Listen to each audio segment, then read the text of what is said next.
strong in faith. Faith can move mountains. Radio Maria 91.3 FM. The voice of truth.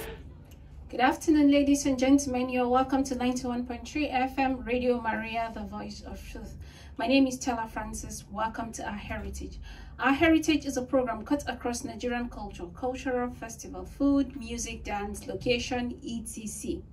Culture is a way of life, including acts, beliefs, and institutions of population that are passed down from generation to generation. Once again, my name is Stella Francis. I am your host on 91.3 Radio Maria, the voice of truth.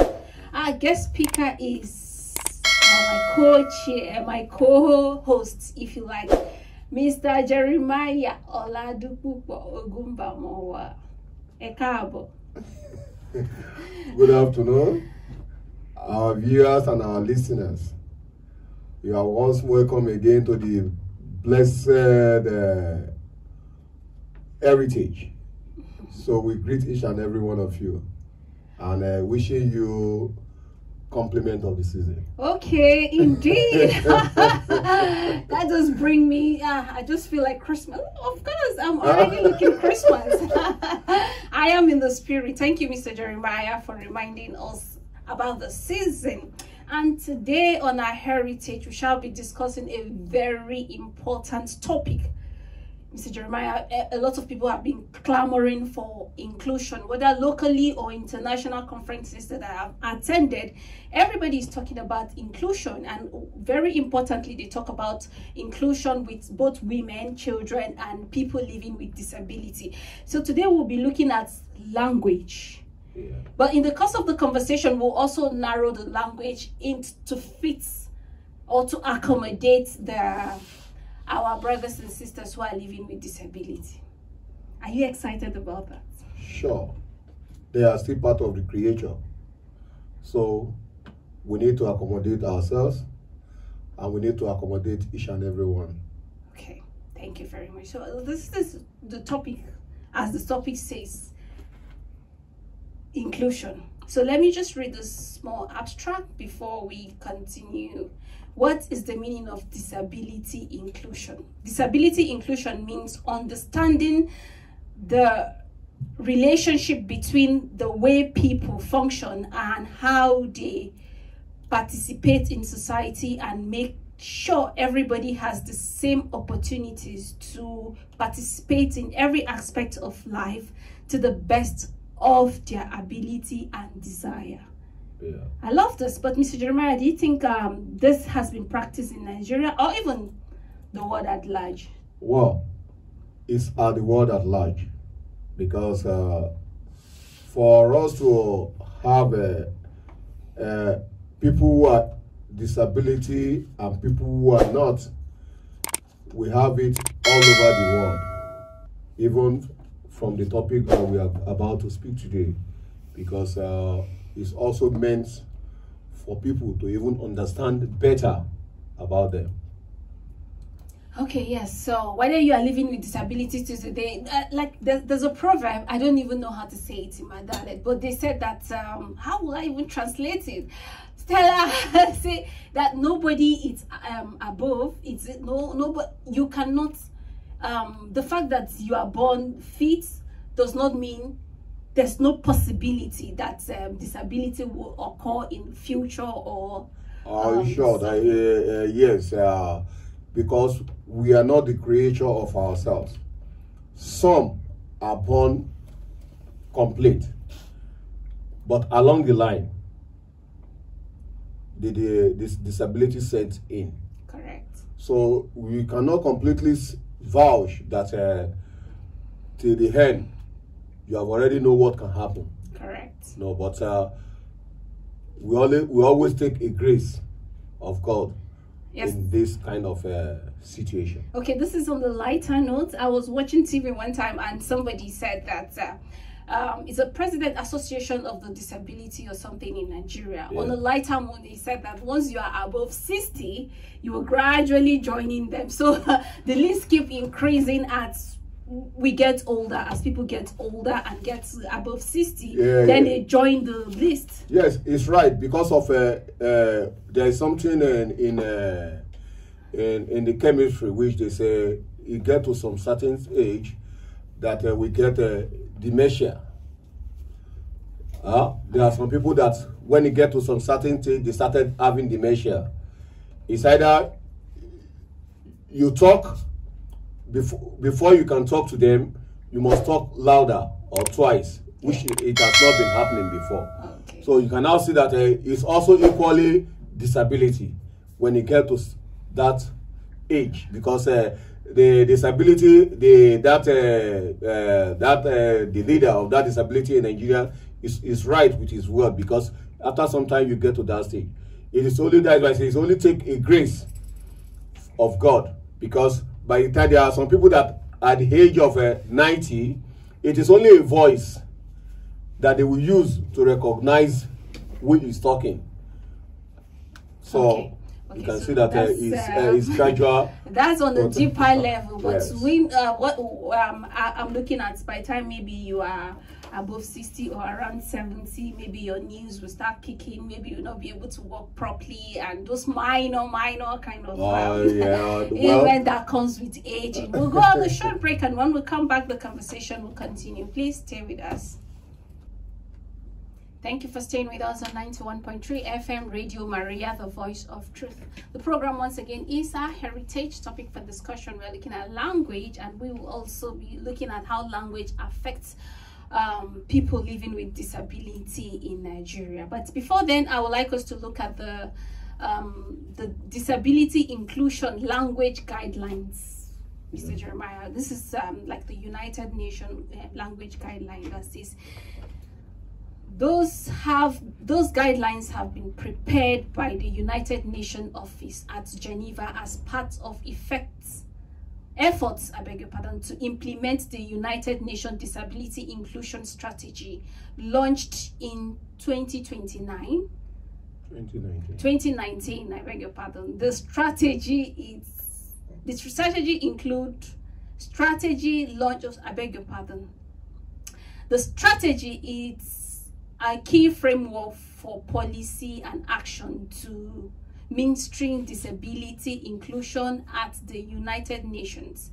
It is aimed at removing barriers and engaging persons with disability in all shapes of work and life in order to achieve sustainable and transformative progress on the disability inclusion.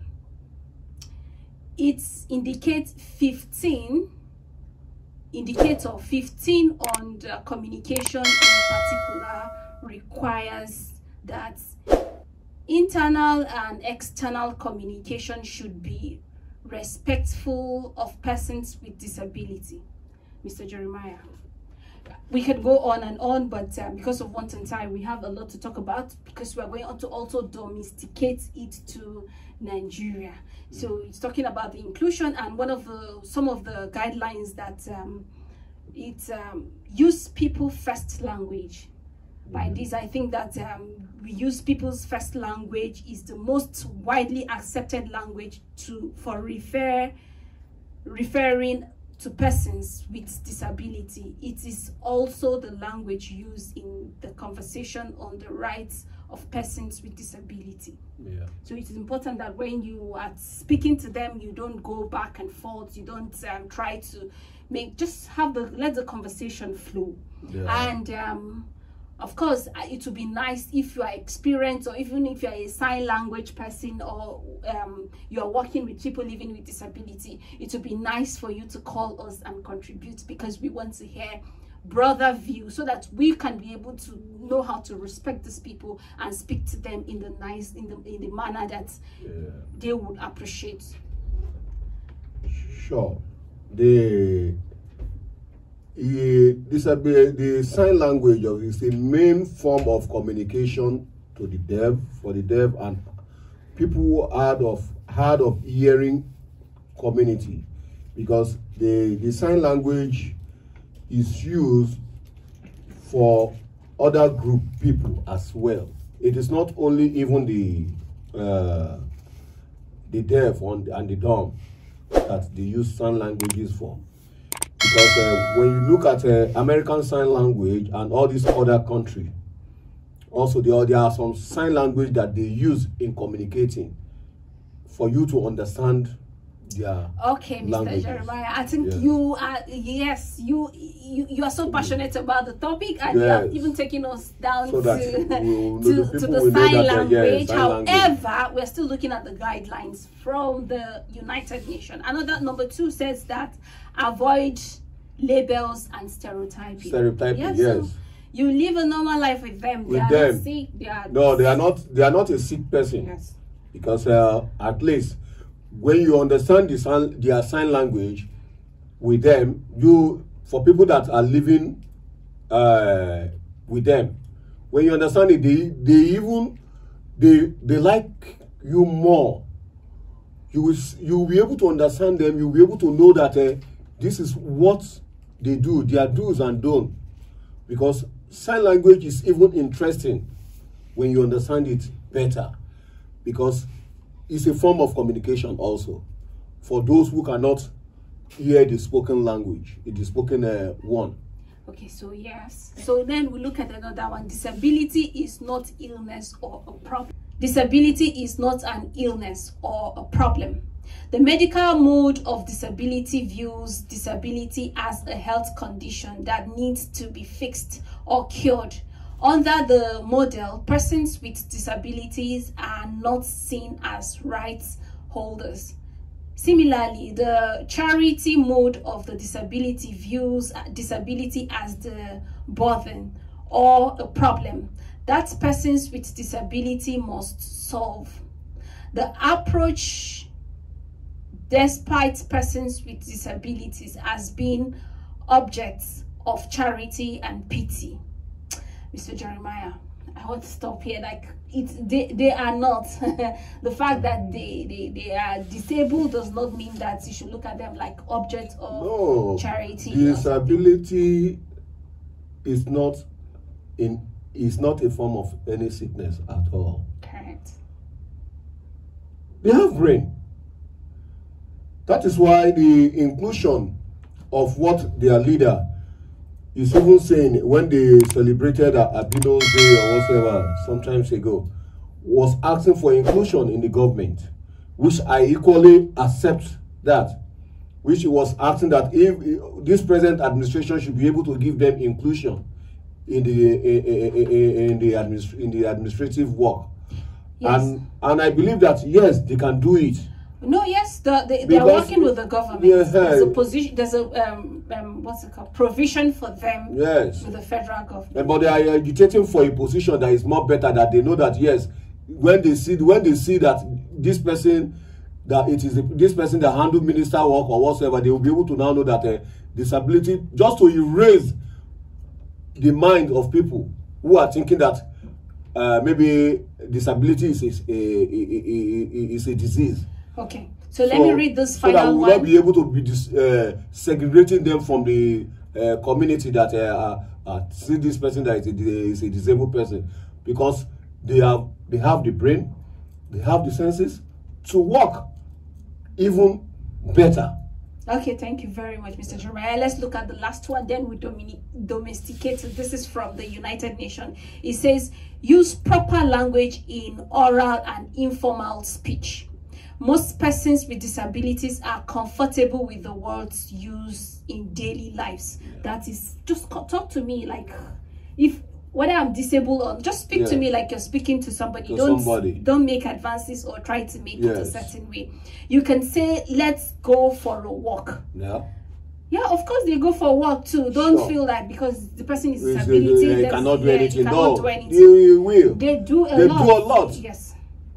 So this is it from the United Nations guideline for people living with disability. So now let's